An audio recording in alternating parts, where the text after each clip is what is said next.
Olá, Elenir Menegaso, do canal Conect Eu Sou.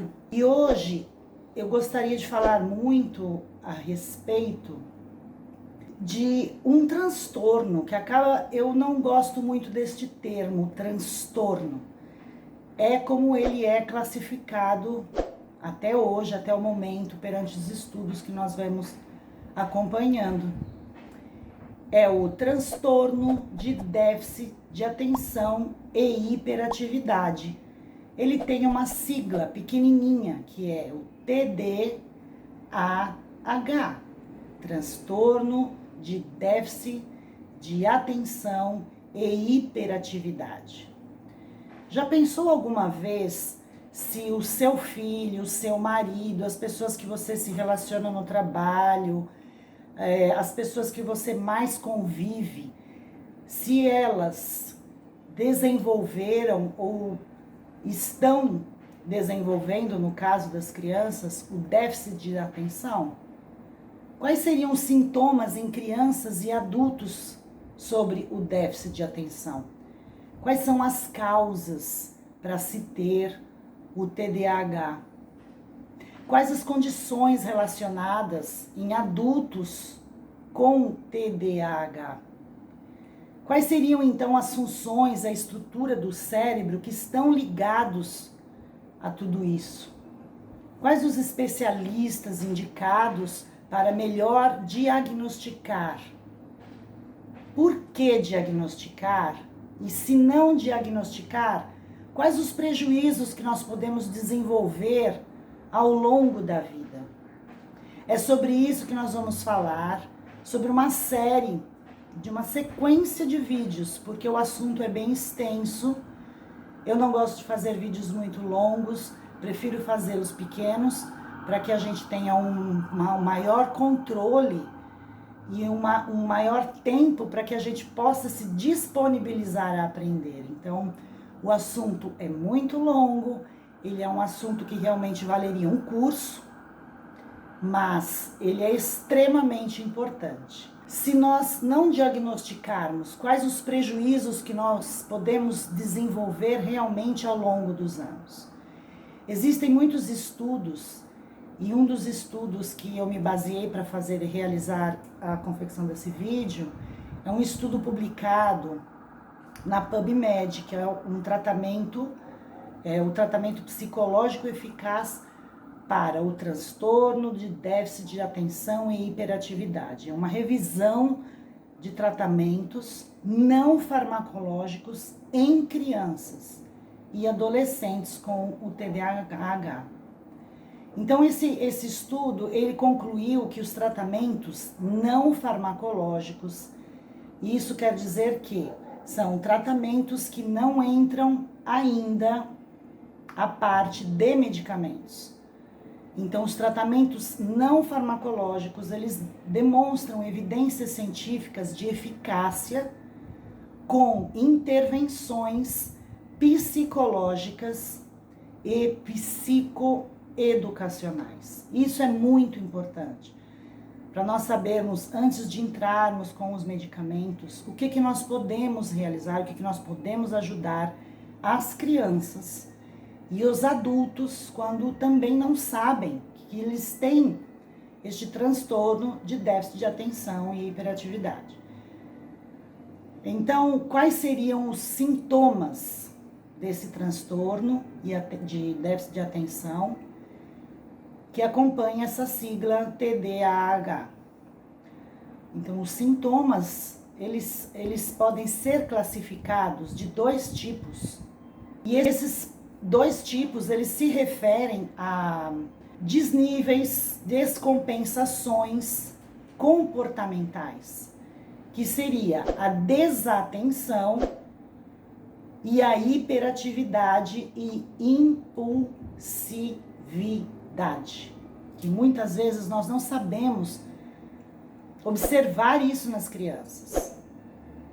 A maioria das pessoas que têm TDAH tem problemas que se enquadram realmente nessas duas categorias, mas nem sempre é o caso. Então, eu vou dar um exemplo. Algumas pessoas com a condição, elas podem ter problemas de desatenção, mas não de hiperatividade ou de impulsividade. Essa forma de TDAH também é conhecida como transtorno de déficit de atenção, com a sigla DDA. Então, a DDA, a maioria das pessoas, elas se enquadram, pessoas com, podem às vezes passar desapercebido quando ela só tem o déficit de atenção. Mas os sintomas, eles podem ser menos óbvios. Então, é por isso que esse transtorno só com o déficit de atenção, ele nem muitas vezes é observado ou diagnosticado. Então, os sintomas em crianças e em adolescentes, eles são bem definidos e geralmente eles são muito perceptíveis. Mas eles são perceptíveis antes dos 6 anos. Eles ocorrem em mais de uma situação, como em casa, na escola. E esses sintomas, eles são, em primeiro lugar, excesso de desatenção. Então, é excesso de desatenção. E quais são os sinais da desatenção? Tendo um período de atenção curto, quando a criança ou o adolescente ou o adulto, eles têm um período de atenção muito curto e, além de ser curto, ele é facilmente distraído. Então, a criança, ela comete erros, mas esses erros são erros pequenos, porque eles são descuidados.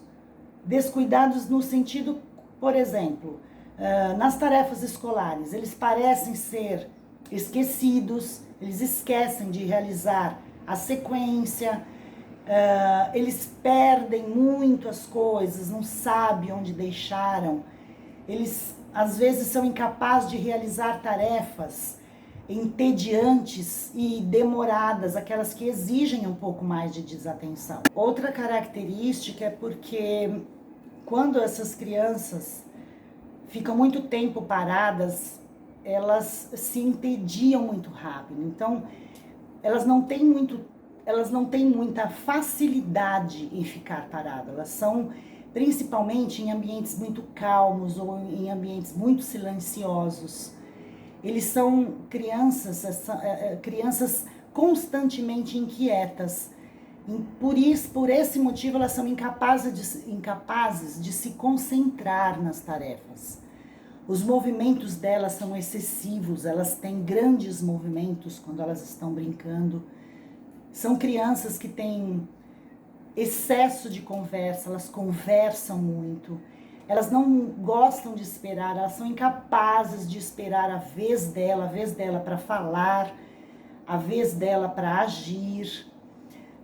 Elas agem muito sem pensar, elas fazem as coisas com movimentos mais bruscos e não pensam para agir. Elas fazem as coisas mais no automático.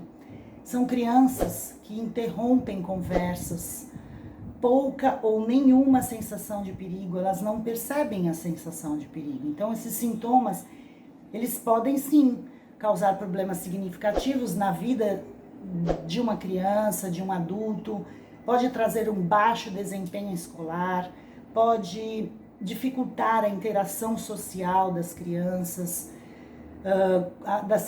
com outras crianças, e nos adultos também trazem alguns certos desconfortos.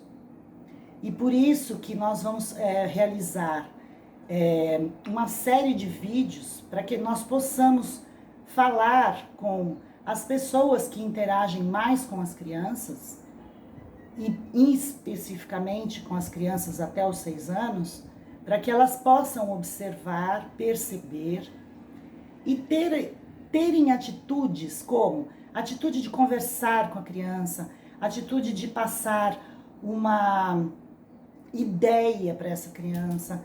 Essas crianças, elas não podem ter muitos comandos. Olha, você agora, nesse momento, você vai tomar banho, depois que você tomar banho, você pega essa roupa que está aqui no armário, coloca essa roupinha em cima da cama, veste o primeiro, isso aqui, esse, depois a blusa, depois você vai amarrar o tênis.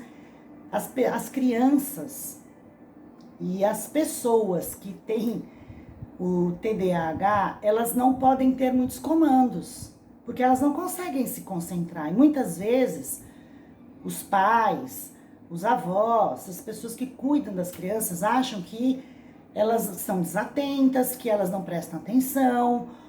E muitos adultos não conseguem entender aquilo que você está querendo passar, porque às vezes aquilo que você fala entra em vários campos de raciocínio. E a pessoa que tem o déficit de atenção, ela só acompanha até um determinado momento.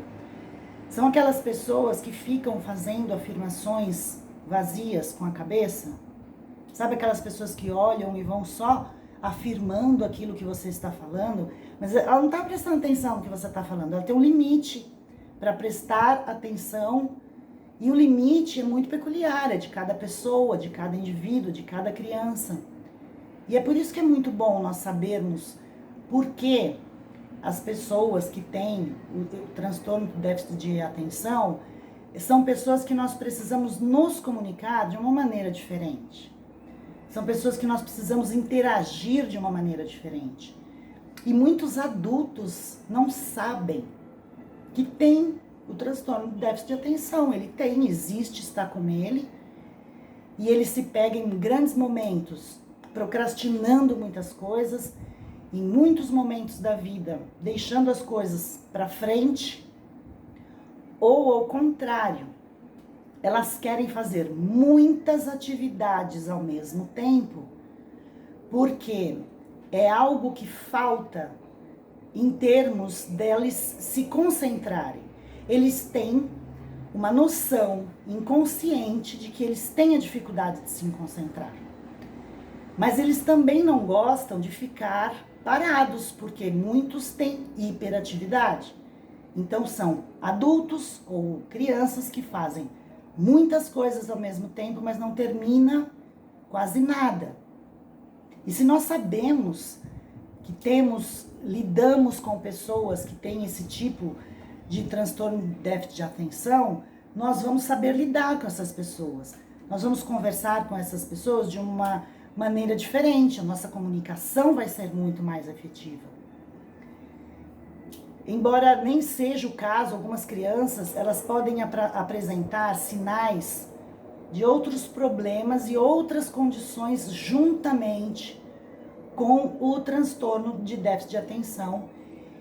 E essa listagem eu gostaria de falar em um próximo vídeo, porque nós precisamos adentrar um pouquinho mais quais seriam esses outros probleminhas que as crianças apresentam, ou também os adultos apresentam. Assim, falando a grosso modo para o próximo vídeo. Esse adulto ou essa criança, ele pode ter ou desenvolver transtorno de ansiedade, ele pode ter ou desenvolver transtorno desafiador de oposição, que nós vamos entrar também para falar sobre esse assunto. É um adulto que pode ter depressão, é uma criança também que pode também, junto com o déficit de atenção, ter em nível diferenciado transtorno do espectro autista, síndrome de Tourette, epilepsia e dislexia. Então são sintomas que nós podemos observar com mais facilidade nas crianças, mas também, se nós tivermos um olhar atento, nós também observamos isso em adultos e fica mais fácil nos relacionar. Sabe aqueles adultos que aquela pessoa que você está conversando, você falou todo o discurso da história, mas aí ela vem com uma pergunta de que você já falou. Por quê? Que ela vem com uma pergunta que você já falou e você perde a paciência e fala, não, eu já tinha falado, eu já tinha te dito isso. Ela não prestou atenção. Lembra que eu falei no início do vídeo? Ela tem um tempo de concentração. Então é isso que nós precisamos observar para a gente conversar com as pessoas de uma maneira mais positiva, de uma maneira mais efetiva. Nós sabemos que quando nós conversamos ou lidamos com esse tipo de déficit de atenção ou de hiperatividade, nós precisamos ter alguns cuidados para lidar com essas pessoas no que se refere à comunicação. Aí tem pessoas que eu recebi até há um tempo atrás uma mãe me chamando no privado, dizendo que parece que tudo aquilo que ela conversa e fala com a criança não está entendendo o que ela fala.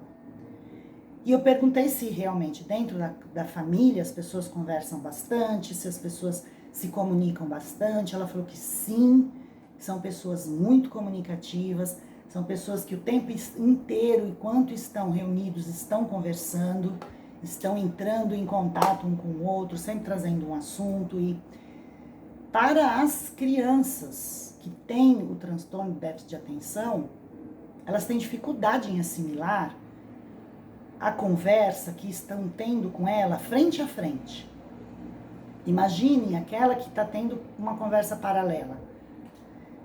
E essas crianças que têm esse transtorno e estão numa sala de aula que tem muitos alunos, que muitas pessoas conversam, que às vezes pegam um professor que está passando o conteúdo, mas ele não conseguiu ter o domínio da atenção da maioria dos outros alunos.